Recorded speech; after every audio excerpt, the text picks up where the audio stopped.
자, 오늘은 한 과만, 어차피 이제 단락의 마무리 결론 부분이니까요. 그 부분을 살펴보도록 하겠습니다.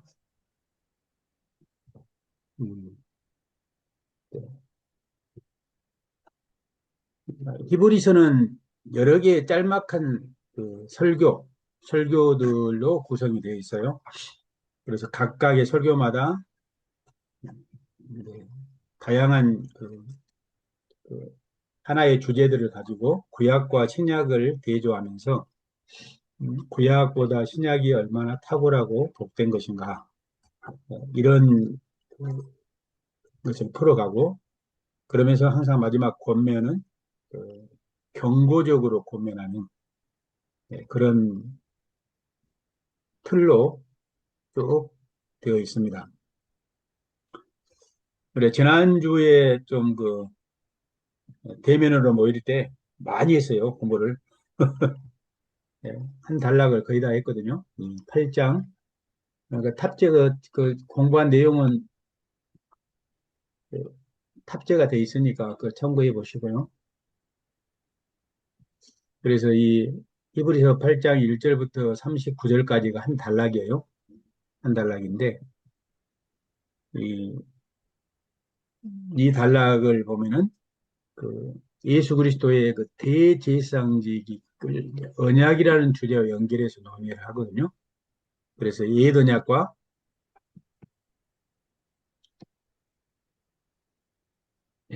옛 언약과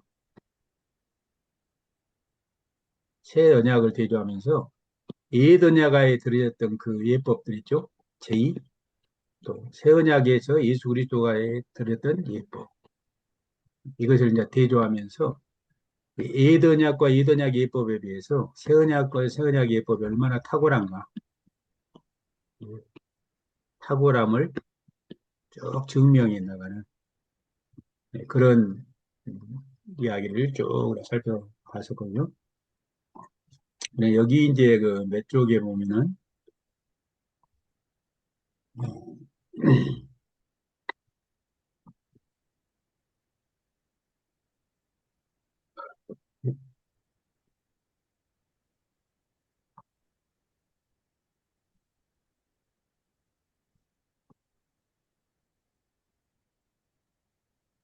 예, 141쪽에 보면은 하나의 표를 하나 를 만들어 놨거든요.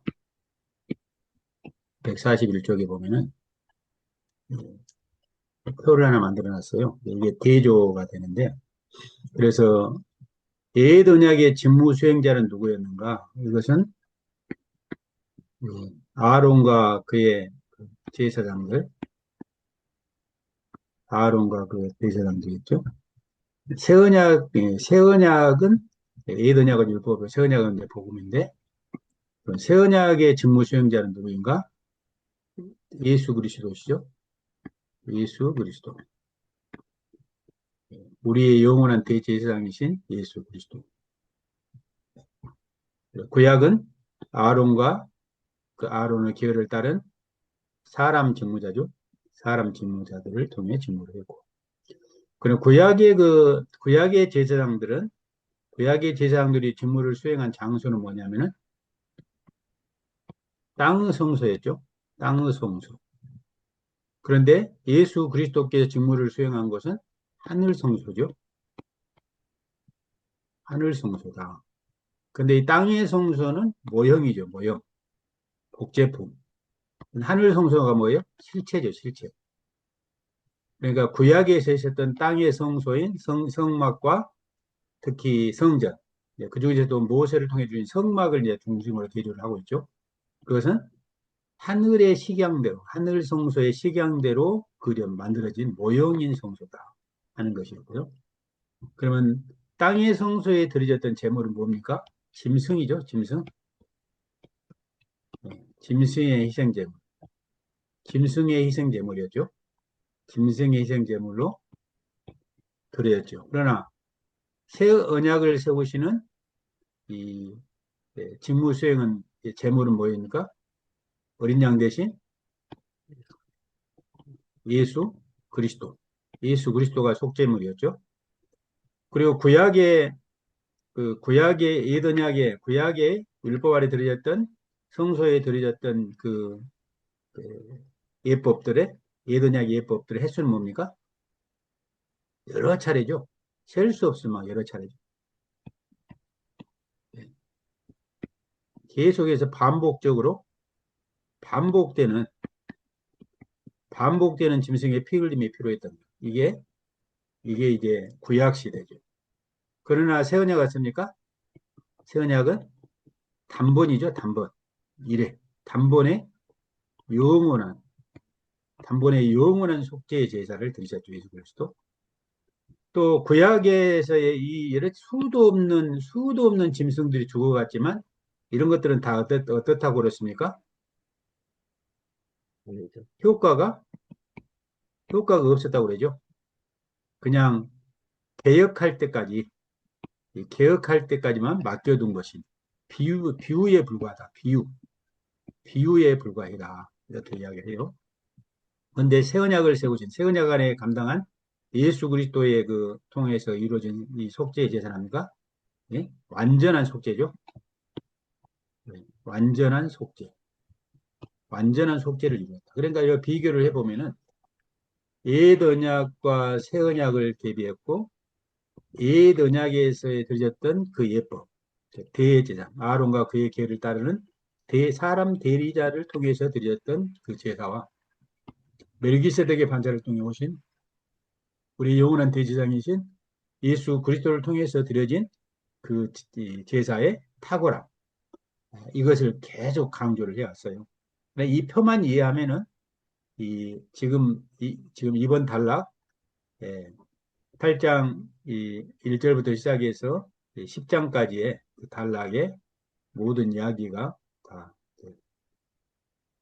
결론이 될 것 같습니다.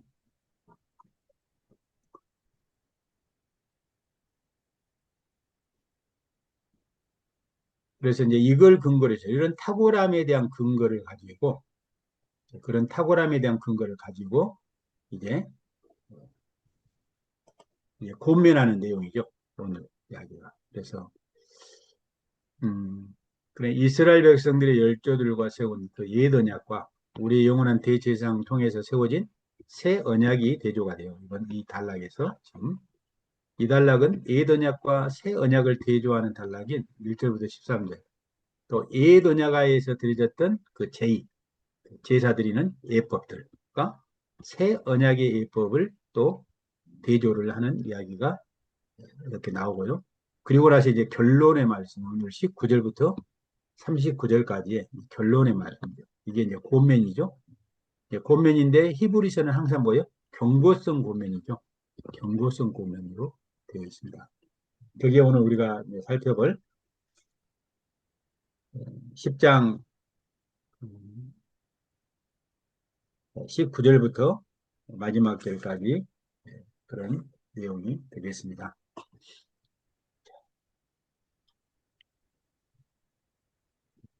보시면은 8장 1절부터 10장 18절에서 옛 언약과 또 그것의 예법, 또 새 언약과 그것의 예법을 대조하여 새 언약의 예법의 탁월함을 강조했죠. 지금까지 강조했습니다. 1장 10절부터 10장 18절까지 이제 저자가 여기에 근거해서 마지막에 히브리서를 받는 공동체를 권면하는 내용이 오늘 말씀이 되겠습니다. 거기에서 이제 저자의 첫 번째 권면은 어떤 내용으로 시작합니까? 말씀을 첫 번째 권면은 참 마음과 온전한 마음으로 하나님께 나아가자. 그런 말씀이죠. 참 마음과 온전한 마음으로 하나님 앞에 나아가자. 22절 하반절에 나옵니다. 참 마음과 온전한 마음으로 하나님께 나아가자. 사실 하나님께 이렇게 나아갈 수 있는 것이 구약 시대에는 불가능했죠. 구약 시대는 어느 누가 이렇게 하나님 앞에 이렇게 나아갈 수가 있었다는가. 그런데 이제 새 언약의 백성들은 담대하게 하나님의 임재 앞에 나아갈 수가 있게 되었죠. 그래서 19절 보면은 우리가 예수의 피를 힘입어 성소에 들어갈 담력을 얻었다. 이렇게 이야기하잖아요. 담력을 얻었다. 그러니까 담대하게 하나님의 임재 앞에 나아갈 수가 있죠. 선약의 백성들은. 왜 그런가? 그 이유가, 첫 번째 이유가 예수께서 자기의 피로 길을 여셨기 때문에 그랬죠. 그래서 성소에 들어갈 담력을 얻었습니다.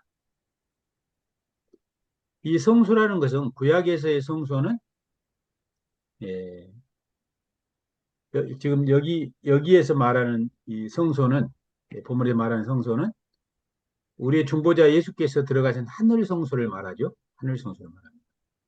구약에서의 성소는 제가 이 그림을 여러 번 그립니다만은 지성소가 있고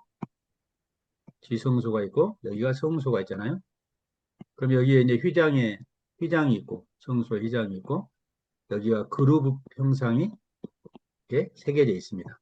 이게 가려져 있죠. 그룹이 가로막고 있어요. 지키고 있죠. 어느 누구도 휘장을 열고 하나님이 임재하시는 지성소에 들어갈 수가 없죠. 오직 1년에 단 한 차례 속죄일이죠. 대속죄일이라는 속죄일날 대제사장이 자기와 온 백성을 위한 속죄제를 드리고 그 피를 가지고 이 지성소에 가서 하나님 앞에 뿌리는 그때만 잠시 열리죠. 그때 백성을 대표했던 대제사장이 지성소에 들어갈 때 담력을 가지고 담대하게 들어갈 수가 없죠. 두렵고 떨림으로 발발발 떨고 떨림으로 들어가죠. 하나님의 임재 앞에. 이게 구약입니다. 구약. 그것도 대지상이 들어간 성소는 땅의 성소죠. 땅의 성소. 땅의 성소죠. 이게 모형. 하늘 성소의 모형이죠. 근데 이 성소가 어떻게 됐어요? 예수께서 십자가에서 운명하실 때, 우리 예수께서 십자가에 운명하실 때 이 성소가 성막이 위로부터 아래로 찢어졌잖아요. 찢어졌습니다. 찢어졌다는 건 뭡니까? 이거 제거됐다는 것이죠. 제거됐다. 그러니까 이 지성소가 활짝 열린 거예요. 성소가. 성소에 들어갈 수 있는 길이 활짝 열린 것이죠. 더더구나 나중에 주후 70년에 로마의 장군 티토스죠. 디도에 의해서 이 성전 자체가 다 파괴돼 버리죠. 모형. 땅의 하늘 성소의 모형이 땅의 성소 모형이었던 땅의 성전 자체가 다 사라져 버립니다. 왜냐하면 이제는 우리 주 예수께서 대장의 예수께서 하늘 성소에 들어가셨기 때문입니다.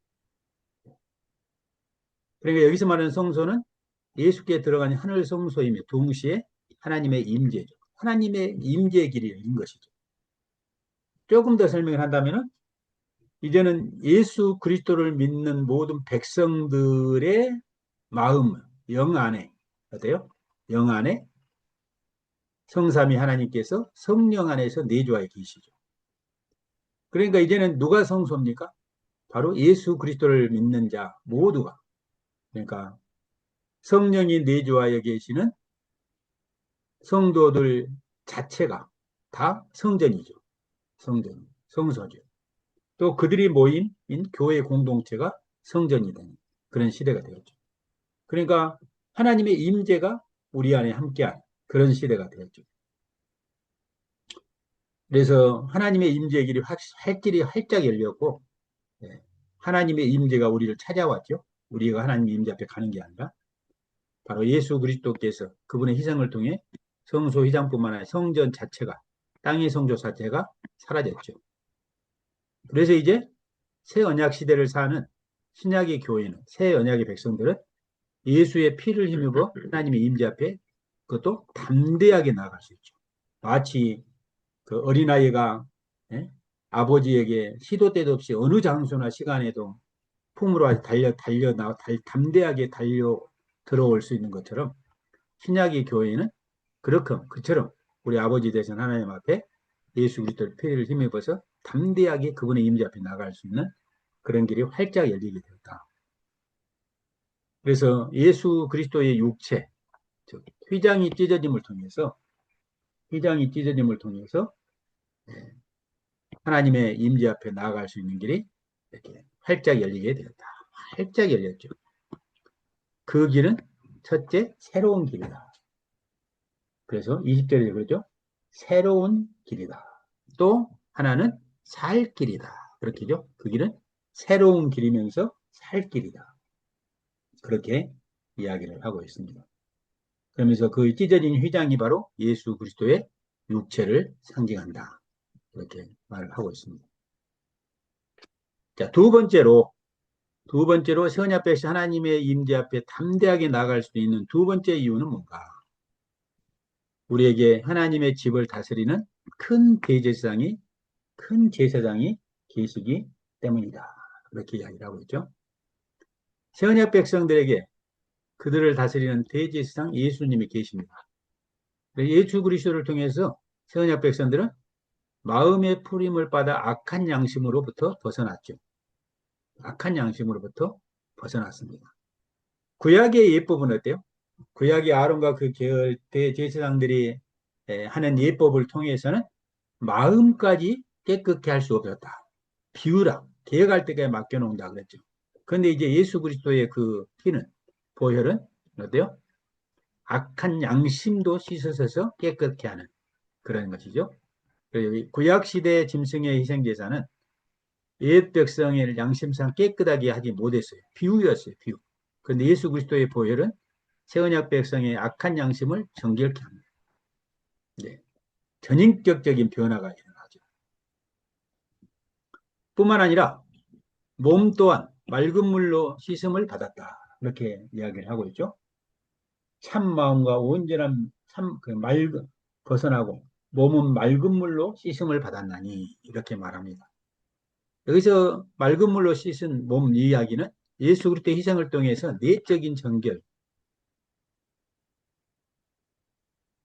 외적으로 드러내는 이 세례를 의미하죠. 세례를 통해 정결케 되었다. 그래서 사실 세례라는 것이 그렇잖아요.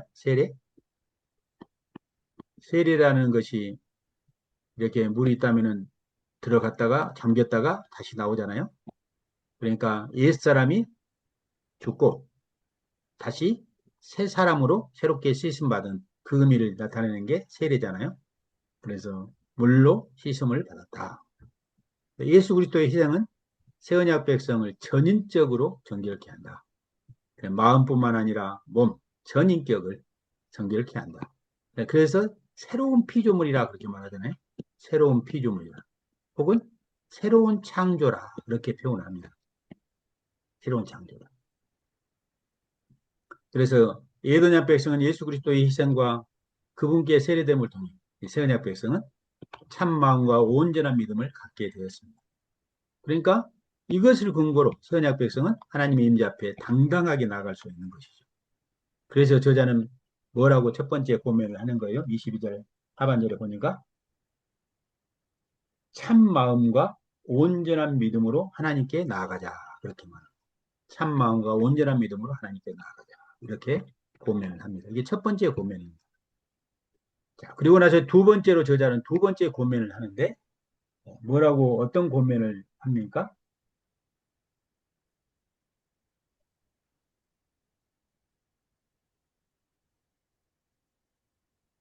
거기 보면은 또 약속하신 이는 믿으시니 우리가 믿는 도리의 소망을 움직이지 말고 굳게 잡자. 이렇게 말합니다. 23절이죠. 우리가 믿는 도리의 소망을 움직이지 말며 굳게 잡자. 이렇게 고민을 합니다. 그러면서 약속하신 하나님은 믿으시다. 신실하시다는 것이죠.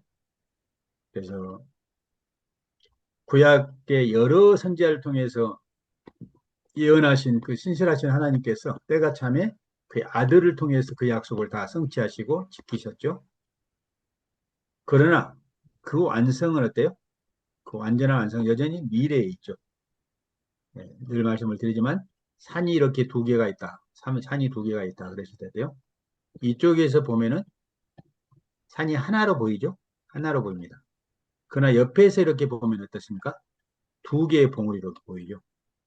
그러니까 구약에서 하셨던 하나님의 약속 이게 이제 첫 번째 봉우리가 예수님의 초림이라면 두 번째 봉우리는 예수님의 재림을 가르칩니다.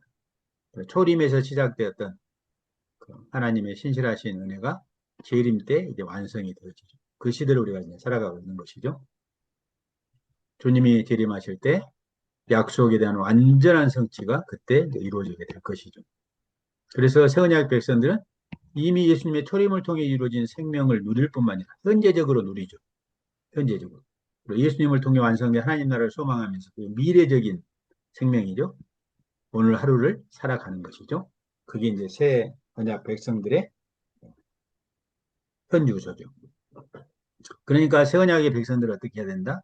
믿는 도리의 소망에서 흔들려서는 안 되고 끝까지 믿음으로 굳게 잡아야 한다 하고 지금 저자는 두 번째 고민합니다. 그러니까 지금 왜 이렇게 흔들리지 말고 굳게 잡으라고 하는 겁니까? 지금 히브리서를 받는 교회가 처한 정황이죠. 지금 유대인들이 어때요? 지금 박해하고 회유하고 박해하는 상황이죠. 회유하고 박해합니다. 어때요? 예수 그리스도를 버리고 다시 어디로 돌아오는 겁니까? 구약과 유대교로 다시 돌아오라 하는 거예요. 그러면 거기에 순종하고 따라오는 자들에게는 어때요? 관대하게 대하지만 만약 그걸 거절하는 자들은 무지막지한 박해로 이렇게 보응하는 그런 지금 상황에 처해져 있잖아요. 그러니까 예, 그런 것들에 흔들리지 말고 그런 회의에 흔들리지 말고 그리스도 안에서 하나님이 이루신 대지상이신 예수님을 통해 이루신 그 구원의 은혜가 얼마나 탁월하고 복된 것인가를 기억하고 거기에 굳게 머물고 있어라. 그 고면이 두 번째 고면이죠. 그 다음에 세 번째 고면이 이어지는데 이는 공동체의 내적인 질서에 대해서 고민하는 내용입니다.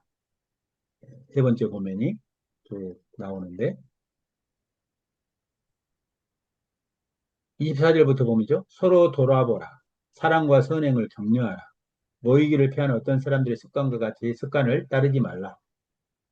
대신 서로 고면에 그날이 가까울수록 더욱 그렇게 하라. 이제 이게 세 번째 고면이죠. 공동체의 내적 질서와 관련된 고면입니다. 구약과 유대교의 해유와 핍박은 히브리서를 받는 교회관에 직간접적인 영향을 미쳤어요. 심지어 지체 중에 공동체 모임에 참여하지 않는 자들도 발생을 한 것 같습니다. 그러냐 그들을 향해서 어때요? 서로 돌아보라. 사랑과 선행을 서로 격려하라. 이렇게 고민을 합니다. 상호 돌봄, 사랑과 선행의 격려, 공동체 안에서, 지체들 안에서 상호 돌봄과 사랑과 선행의 격려는 위기에 처한 교회 공동체의 결속을 더욱 강화해 줄 것이죠.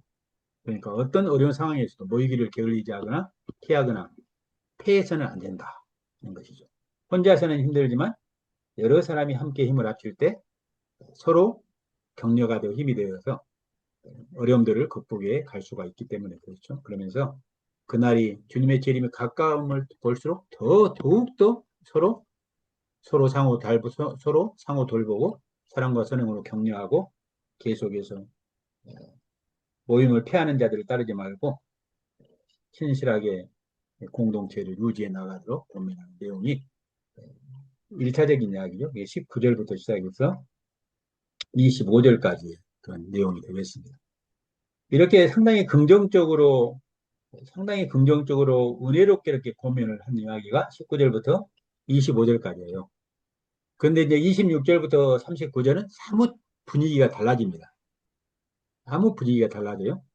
여기는 이제 상당히 교회를 향한 경고성 고면으로 분위기가 상당히 달라집니다. 그래서 교회 공동체를 향해 긍정적으로 고민했던 저자는 이제 태도를 바꾸어서 경고적으로 고민합니다. 교회 공동체와의 위기 상황에서 왜 상호 돌봄과 사랑과 선행을 격려하는 공동체로 세야지 그 이유를 나타내는 가르라는 이유를 나타내는 접속사로 설명을 합니다. 26절이죠. 우리말 성경은 그 이유를 나타내는 그 의미를 접속사를 생략하고 번역을 하지 않았죠. 서로 이렇게 격려하고 살아가야 하는가? 그 이유. 왜냐하면 그 말이죠. 우리가 믿는 소망을 놓아버리고 짐짓 범죄하면 하나님의 무서운 심판이 있기 때문이다. 그렇게 말합니다.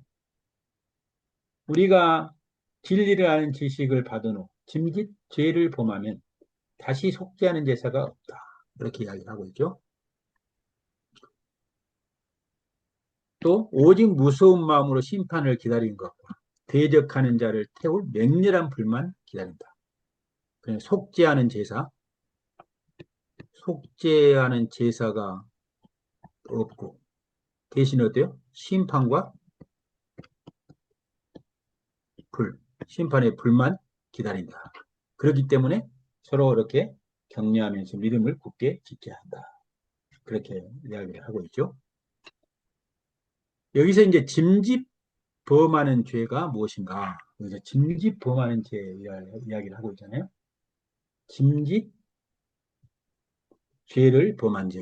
그럼 이것이 어떤 종류의 죄인가? 제자가 여기서 이제 뒤에서 설명을 하는데 그게 뭐겠어요? 쭉 뒤에 보면은 하나님의 아들을 짓밟는 것이고 자기를 거룩하게 한 언약의 피를 부정한 것으로 여기는 것. 그래서 은혜의 성령을 욕되게 하는 것. 이게 짐짓 범하는 죄다. 그러니까 짐짓 범하는 죄들 한마디로 말하면 그 죄는 우리의 영원한 대제사장이신 예수 그리스도를 통해 이루신 속죄 사역을 거부하는 배교의 행위다. 이게 짐짓 범하는 행위죠.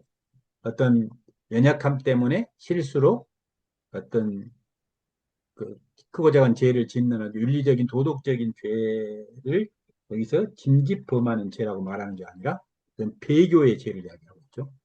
배교의 죄를 이야기합니다. 그렇다고 해서 윤리적인 도덕적인 죄를 가벼이 여기서는 안 된다는 얘기입니다. 가볍게 여기서는 안 되겠죠. 그럼 여기서 말하는 짐짓 범하는 죄는 그런 죄를 이야기하는 것이죠. 그러니까 히브리서의 맥락을 따르면 예수 그리스도를 통한 새 언약의 은혜를 거절하고 다시 구약과 유대교로 돌아가는 이게 짐짓 범하는 죄입니다. 이런 자들에게는 어때요? 다시는 속죄하는 제사가 없다. 상당히 무서운 이야기잖아요. 이런 문맥을 모르고 이 부분만 딱 구절만 보면은 상당히 두렵잖아요. 다시는 속죄하는 제사가 없다고 하면 회개할 기회도 없고 그냥 끝나마 한번 끝나버리는 그런 어떤 무지막지한 그런 그 무서운 이야기잖아요. 그런데 여기서 말하는 그것은 배교의 죄를 이야기하죠. 예수 그리스도의 속죄를 거부하는 것은 유일한 속죄의 길을 거부하는 것이죠. 예수 그리스도의 속죄 외에 다른 속죄의 제사는 없기 때문에 원천적으로 예수 그리스도의 외에 구약과 유대교를 포함해 어떤 것으로도 속죄의 제사는 드릴 수가 없다. 예수 그리스도 안에서 구약의 시대는 그런 제사를 통해서 비유적으로라도 가능했지만 이제는 그것을 성취하고 완성함으로 구약의 제도가 폐해진 시대에는 오직 유일한 속죄의 길은 예수 그리스도뿐이시죠. 그런데 그 유일한 예수 그리스도의 속죄의 길을 거부하고 그걸 무시한다면 어떤 속죄의 방법도 없는 것이죠. 그런 의미로 다시는 속죄할 제사가 없다 하는 것이죠. 저자가 비교하는 것처럼 구약 시대에도 모세 율법을 폐한 배교자들이 있었어요. 그때 어때요? 두세 증인의 증인으로 말하여 불쌍히을 받지 않고 심판을 받았죠. 28절에 이야기합니다. 구약 시대에도 배교한 자들의 두세 증언으로 말미암아 그들이 불쌍히을 받지 않고 심판을 받아 죽었습니다. 그런데 이제는 새 언약 시대는 하나님께서 구약과 유대와의 전혀 다른 새 언약의 은혜를 예수 그리스도를 통해서 우리에게 베풀어 주셨습니다. 이 새 언약의 구원의 은혜는 탁월하고 완전한 것입니다. 그런데도 예수 그리스도의 그 속죄 사역과 성령의 사역을 무시하고 배교한다면 새 언약 백성에게 임한 하나님의 심판은 상상을 초월할 정도로 무거울 것이다. 그래서 저자는 교회 공동체를 향해 바로 이 사실을 생각하라고 경고를 하고 있습니다. 그만큼 우리가 탁월한 은혜를 살고 있지만 또 반대로 어때요? 만약 그 예수 그리스도를 거절했을 때 닥칠 그 심판은 상상을 초월하는 심판이 우리에게 기다리고 있다. 그런 이야기를 그렇게 하고 있습니다. 그게 이제 29절까지 쭉 하는 이야기입니다. 그래서 저자는 하나님의 심판이 얼마나 심각하고 무거운 것인가를 신명기 32장 말씀을 인용하여 제시합니다. 거기 이제 인용하고 있죠. 원수 갚는 것이 내게 있으니 내가 갚으리라 하시고 또다시 주께서 그의 백성을 심판하리니 말씀했다. 이게 신명기 32장 35절 36절 말씀이에요. 그래서 하나님께 자기를 반역하고 배교하는 자들에게 원수 갚을 것이다. 배교하는 자기 백성을 하나님께 반드시 심판하실 것이다 하는 이야기가 신명기 32장. 이것을 지금 인용을 해서 말씀하고 있죠.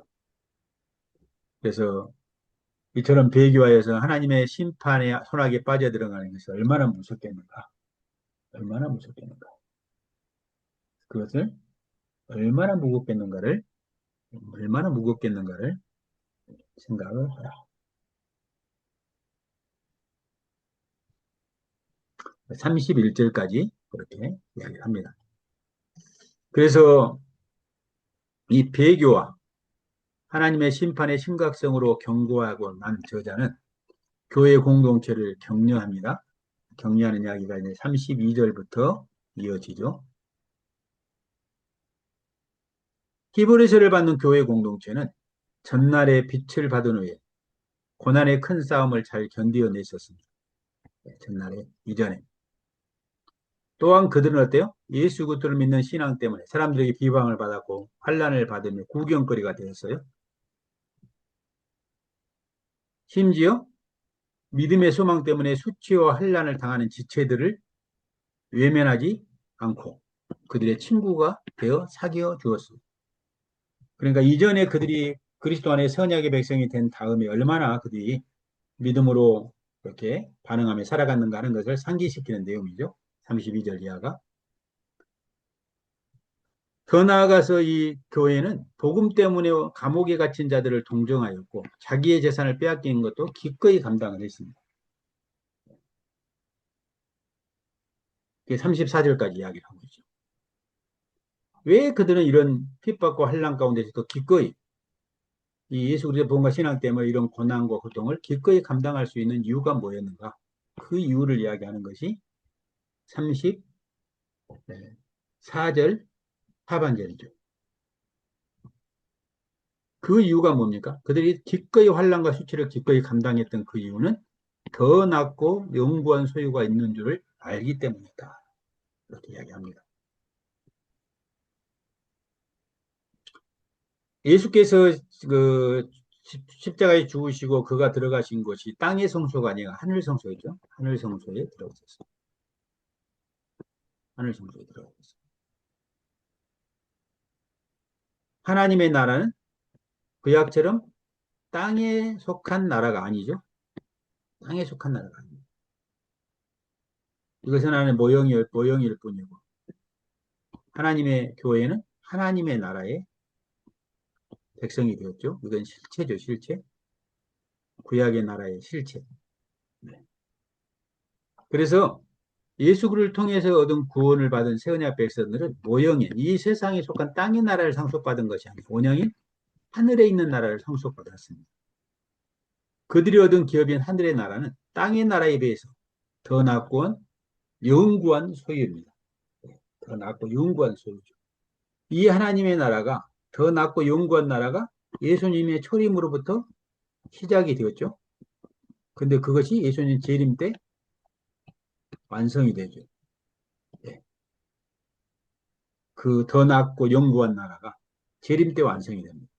그러니까 초림 때 이후에 그것을 우리가 누릴 뿐만 아니라 재림 때 완성될 그 나라를 소망하면서 그들이 나아가죠. 이 사실을 알고 있기 때문에 그들이 구약처럼 땅의 나라에서 누리는 땅의 복 때문에 그들이 흔들리지 않는다는 거죠. 땅의 나라에부터 그래서 세언 앞에서는 땅의 나라의 가치를 상대화시키고 하늘나라의 가치를 절대화시킵니다. 그들은 땅의 나라의 가치 때문에 결코 흔들리지 않는다. 그러니까 그들이 예수 그리스도를 믿는 것 때문에 재산을 빼앗기기도 하고 심지어는 자기의 목숨을 순교의 제물로 이렇게 바친다 할지라도 그것으로 끝나는 것이 아니라 영원한 나라가 기다리고 있다는 사실을 소망하고 그걸 알기 때문에 그들이 기꺼이 이런 수치와 고난과 핍박을 견디어냈다. 그렇게 이야기를 하고 있죠. 그 34절까지 그렇게 이야기하고 나서 마지막 본면으로 그러므로라는 말로 시작하죠. 그래서 히브리서를 받는 교육공동 환난과 위기의 상황에서 발휘한 상호 돌봄, 사랑과 선행을 상기시키고 위로하고 격려했던 저자는 다시 한번 교회를 본면합니다. 그러므로 너희 담대함을 버리지 말라. 이것이 큰 상을 얻게 하느니라. 그럽니다. 너희의 담대함을 버리지 말라. 전날의 위기 상황에서 사랑과 선행을 이행하였듯이 현재의 위기 상황에서 담대함을 버려서는 안 된다. 그렇게 말합니다. 그 이유가 뭔가? 그 이유가 이것이 큰 상을 얻게 하기 때문이다. 이것이 큰 상을 얻게 하기 때문이다. 다시 말해서 교회 공동체가 위기 상황을 잘 견뎌내고 하나님의 뜻을 행하면 하나님께 약속하신 큰 상을 얻을 수 있기 때문입니다. 저자는 교회를 격려하기 위해서 또 구약 성경을 인용을 하죠. 구약 성경을 여기 하박국 2장 3절 4절 말씀. 잠깐 후면 오실리가 오시리니 지체 아니지 아니하시리라. 나의 의는 믿음으로 살리라 말미암아 살리라. 또한 뒤로 물러가면 내 마음이 그를 기뻐하지 아니하리라. 이 말씀. 하박국 말씀을 지금 인용을 하고 있습니다. 지금 교회가 당하는 위기의 상황, 또 그 상황을 인내하는 시간이 오래 걸리지 않을 것이다. 오래 걸리지 않을 것이다. 지체하지 않고, 지체하지 않고 주께서 오실 것이다. 주께서 지체하지 않고 잠깐 오면 오실 것이다. 그래서 나의 의인, 새 언약의 백성은 위기의 상황 때문에 흔들리지 않고 믿음으로 살게 될 것이다. 그래서 이 위기의 상황에서 후퇴하는 것은 하나님을 마음을 기쁘게 하지 않을 것이다. 그렇게 이야기를 합니다. 그래서 새 언약 백성의 정체성이 뭔가? 뒤로 물러가 멸망할 자가 아니고 영혼을 구원함에 이르는 믿음을 가진 자다. 그렇게 30, 마지막 39절에서 그렇게 이야기를 하죠. 그래서 이런 정체성을 가진 새 언약 백성은 위기와 환난의 상황에서 담대함을 갖고 인내함, 믿음을 발휘해야 한다. 결국 그들은 약속한 큰 상을 얻어내고야 말 것이다. 이렇게 39절까지 이렇게 쭉 고면을 하고 있습니다.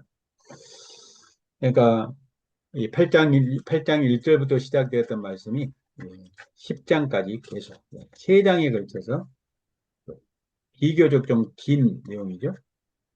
긴 설교였습니다. 그런 말씀을 쭉 고면하고 있습니다. 히브리서는 딱 틀이 똑같죠. 구약과 신약을 대조하고 구약에 비해서 신약의 탁월함을 이야기하면서 그러니까 그 신약에 베푸신 그 예수 그리스도의 은혜 안에 거하라 늘 고면하고 만약 그걸 거부하고 다시 구약과 유대교로 돌아가는 것이 얼마나 큰 대교인가를 상기시키면서 그들을 하고 계속해서 그리스도 안에 머물고 믿음의 승리를 쟁취해내도록 고면하는 내용이 히브리서가 계속 반복해 나가는 그런 말씀입니다. 그래서 우리가 이제 늘 성경을 해석할 때 진짜 중요한 원칙이 있잖아요. 성경을 해석할 때 중요한 원칙이 있어요.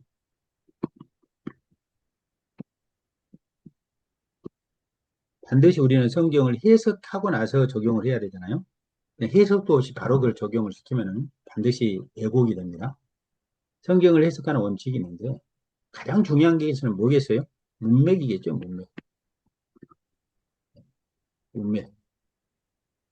문맥입니다. 그러니까 여기에는 어떤 문학적인 표현 또 뭐 문학적인 구조 등등 문학적인 장르 이런 다양한 이런 것들을 고려하면서 해석을 하는 것이겠죠. 그러니까 이제 성경을 해석할 때 우리가 왜곡할 수 있는 가능성이 많아지는 거 뭐냐 하는 것은 성경을 딱 어떻게 본문을 좀 길게 어느 정도 길게 잡아야 되는 한 구절만 가지고 설교를 하면은 상당히 많은 경우 왜곡할 가능성이 너무 많습니다. 주제 설교가 위험해요. 상당히 위험합니다. 두 번째는 뭐냐면 역사성이죠. 역사, 역사성을 고려하라. 역사성이라는 것은 1차 독자를, 1차 독자를 고려하라는 것이죠. 그 다음에 세 번째가 뭡니까? 이것이 이제 구속사적, 구속사를 고려하라. 구약 성경은 어디로 가야 됩니까? 그것이 어떻게 예수 그리스도 안에서 성취되고 완성되었는 데까지 나가야 돼요. 신약 성경은 어때요? 그것의 구약적인 배경이 어떤가를 보면서 그 구약의 배경이 어떻게 완성적으로 예수 안에서 성취되었는가. 이렇게 이제 해석을 해야 돼요. 그러니까 히브리서 같은 경우는 후자잖아요. 모든 내용이 구약에서 인용을 하잖아요. 거의 직접적으로 구절을 인용을 하잖아요. 구약을 인용할, 신약의 구약을 인용할 때가 한 세 가지 정도가 있어요. 직접적인 인용이 있고요. 또 뭐가 있습니까? 암시하는 것도 있고, 또 이걸 구약을 반영하는 그런 것들이 있어요. 그럼 이런 것들을 잘 살펴봐야죠. 이것도 이제 중요한데, 우리가 이제 신학을 할 때, 신학을 하는 데 있어서 4대, 사대 요소, 신학의 4대 재료가 있어요, 재료. 그게 뭡니까? 성경이 있고, 두 번째로, 음, 이성이 있고요. 또, 전통이 있고, 경험이 있어요, 경험. 네 가지입니다. 여기서 이제 중요한 것이 이제 우선순위거든요. 우선순위예요. 이 나머지 이성이나 전통이나 경험은 성경의 권위 아래, 성경의 권위 안에 들어가야 되죠. 이 모든 것들이 성경의 통제를 받아야 되거든요. 이성도, 전통도, 경험도. 그런데 이성이 성경보다 앞서가면 뭐가 됩니까? 이게 자유주의 신학이에요. 자유주의 신학이죠. 그래서 어때요? 성경 중에서 다 난도질 해보고 하나님의 말씀은 몇 개 안 돼요. 뽑아는. 다 난도질 해가지고. 자유주의자가 성경을 해석할 때. 예를 들면 복음서를 이해할 때, 사복음서를 이해할 때 보면 실제로 예수님의 역사적인 예수일 뿐이라는 거예요. 그런 그리스도 아니고 그냥 인간 예수일 뿐이라는 거죠. 그런데 교회가 어때요? 자신들의 기독교를 만들고 이렇게 하기 위해서 예수를 신격화 시켰다는 거예요. 그러니까 예수의 입에 어때요? 그 하나님의 말씀을 집어넣고 그래 신화화 시켰다는 신화화 예수를. 그러니까 어떻게 해요? 그 신화화된 교회가 신화화 시켰던 그 신화를 다 빼내야 된다.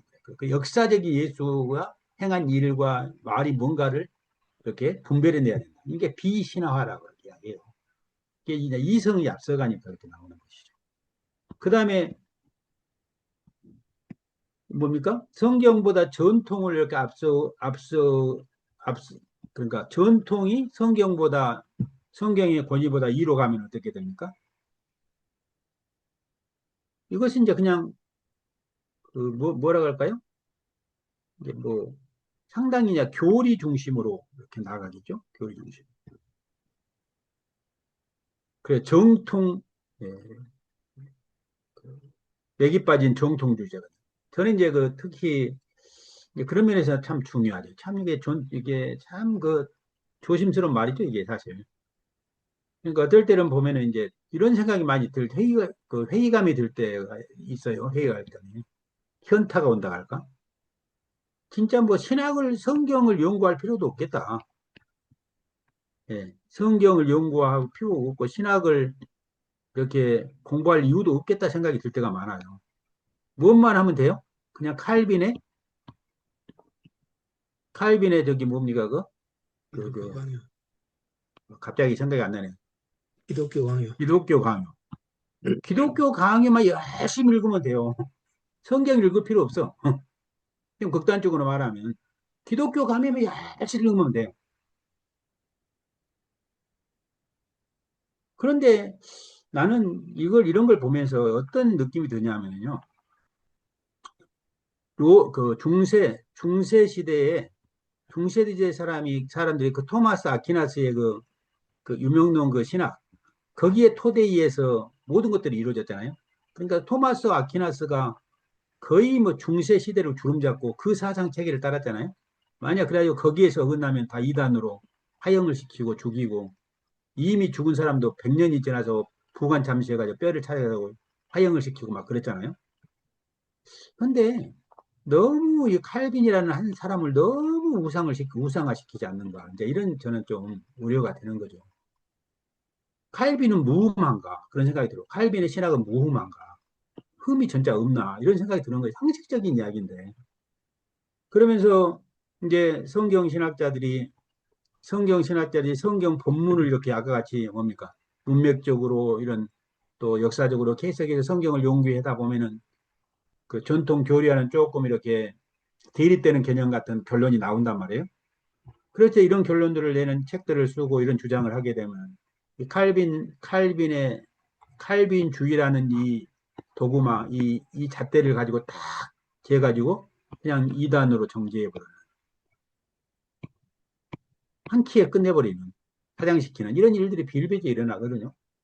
지금 같이 뭐 옛날 같이 아니었지만 그 칼빈 그 종교교육 시대라면 뭐 그냥 이단으로만 정지했겠어요?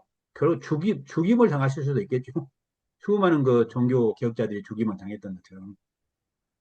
이런 것들이 좀, 그러니까 사실 전통도 성경 아래에 들어가서 전통도 계속해서 성경을 통해서 성경 연구를 통해서 다시 재검토하고 그래서 나는 그래도 막 한, 한 몇십 년에 한 번씩은 좀 그런 결론들을 가지고 좀 토론을 해서 잘못된 부분들이 혹시 있으면은 교정도 하고 이렇게 개정도 하고 이렇게 나가야 되지 않겠는가 이런 생각이 좀 들고요. 또 이제 경험이죠. 경험도 성경 아래로 들어가야 돼요. 경험이 성경보다 앞서면 이게 신비주의로 나가죠. 신비주의로 나가요. 이 사람들은 직통계시죠. 직통계시. 이것은 문자예요. 성경은 문자고 성경은 문자일 뿐이고 뭐예요? 글일 뿐이고 진짜 하나님으로 직통계시, 성령을 직통계시 받은 거 자기들의 체험이 왔다죠. 최우선이. 근데 이게 이제 강조하다 보면 신비주의로 나가죠. 그런 경험뿐만 아니라 또 어때요? 실제 삶. 그러니까 자신의 삶, 인간들의 삶의 모습을 그 삶에서 경험하는 모습들.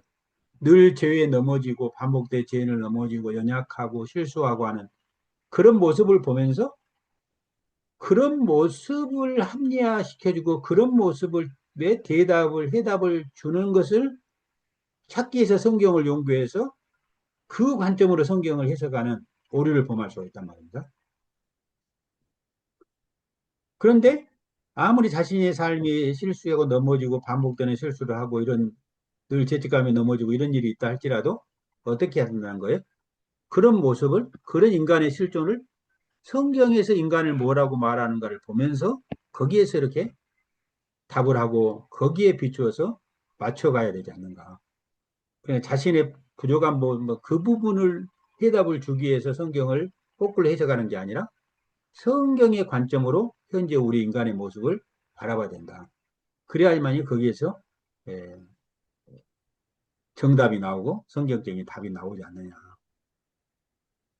저는 저는 그래요. 저는 그렇게 생각을 합니다. 근데 이제 많은 경우 사실 우리 히브리서를 지금 공부해 왔지만은 지금 계속 이야기할 때 제가 무슨 성경이 없는 부분을 다른 데서 끌어와 갖고 한 게 전혀 없거든요. 성경에서 해 나가는 대로 그냥 그 문맥적인 원리를 따라서 쭉 그냥 그냥 이렇게 이야기했을 뿐이거든요. 그런데 실제 우리 성경 히브리서를 보면 어때요? 기존에 우리가 가지고 있었던 칼빈주의 어떤 5대 교리와 비교해 봤을 때 부딪힘이 많잖아요. 부딪힘이 많아. 한 번 구원받은 자는 끝까지 하나님이 추적해서 구원을 해내시는 그 성도의 견인 교리 같은 경우. 그런 것들에 비하면 여기 보면은 지금 여기서 오늘 또 짐짓 범죄한 자들에 대해 이야기했잖아요. 그러면 그걸 이야기한 게 예수 그리스도 믿지 않는 자들에게 이야기한 게 아니라 이미 그리스도인 된 히브리서 받는 교회를 향해서 그렇게 경고하고 있는 이야기거든요. 그리고 그렇게 경고한다는 것은 배교하고 타락할 가능성이 있다는 거 아니에요. 그러니까 그렇게 경고하는 거 아니겠어요? 쭉 전체적인 흐름을 자연스럽게 우리가 본다면. 예, 그런 면에서, 그러니까 이제 그런 면에서 우리가 이제 이 히브리서를 받아들이고 히브리서 말한 내용을 우리가 아멘으로 받아들일 수 있는 것은 뭐냐? 결국은 이거예요. 이 전통을 성경의 권위 아래 놓느냐? 아니면 전통이 성경보다 권위 위로 놓는, 전통의 권위가 성경보다 더 위에 있느냐? 결국 거기에 대한 선택의 문제라는 생각이 들어요. 성경 진리의 문제가 아니라 이 전제, 신학적인 전제의 문제라는 생각이 듭니다. 그러나 성경의 권위 안에 전통적인 교리도 복종을 해야 한다는 그런 전제를 가지고 출발한다면 히브리서가 지금 계속해서 늘 결론마다 강조하는 경고, 반복해서 하는 그 경고를 아멘으로 우리는 기꺼이 받아들일 수 있죠. 기꺼이 받아들일 수 있습니다. 그런데 이제 그런 결국은 신학적인 전제가 어떤 거냐에 따라서 달라지는 겁니다. 더더욱 이제 이 전통과 전통적인 사고를 가지고 있는 분에게 경험까지 와버리면 어때요? 더 이제 더 강력하죠. 바꾸기가 쉽지 않죠. 더 내가 체험한 것까지 또 전통까지 그렇게 다니까 더 그걸 교정하고 바꾸기가 쉽지 않은 거예요. 예, 예, 오늘은 이제 뭐 그래서 오늘 이제 우리가 8장 1절부터 시작되었던 예언약과 새언약을 대조하고 예언약의 예법과 새언약의 예법을 대조하고 그래서 선약의 예법의 중추였던 예수 그리스도를 통해 주신 그 희생제사의 탁월함, 그걸 통해 이루어진 그 일, 그걸 근거로 해서 교회를 향해서 경고성으로 고민하는 부분을 우리가 살펴봤습니다. 그리고 이제 다음 주에 우리가 또 살펴볼 11장부터 12장, 11장부터 시작해서 12장 13절까지의 말씀이 또 하나의 단락이거든요. 여기는 이제 우리가 믿음장이라고 그러잖아요. 많은 경우 믿음장 하면 11장만 이야기하지 12장 1절부터 13절은 믿음장이라고 생각하지 않아요. 잠깐만만 이제 보면은 11장과 12장 여기 나누어져 있어요. 12장 1절부터 13절까지. 이것은 옛 백성의 믿음이에요. 이 옛 백성의 믿음은 뭡니까? 바라는 것에 실상이요. 보이지 않는 것에 증거다. 증거다. 그래서 옛 선진들은 이걸 따라간 거예요. 옛 언약 백성들 어때요? 모형 가운데서 모형만 바라보면서 그래 바라는 것의 실상, 보이지 않는 것들의 증거. 그러니까 모형의 시대를 살면서 그 실체를 바라보면서 믿음으로 살아갔던 거예요. 옛 언약에서.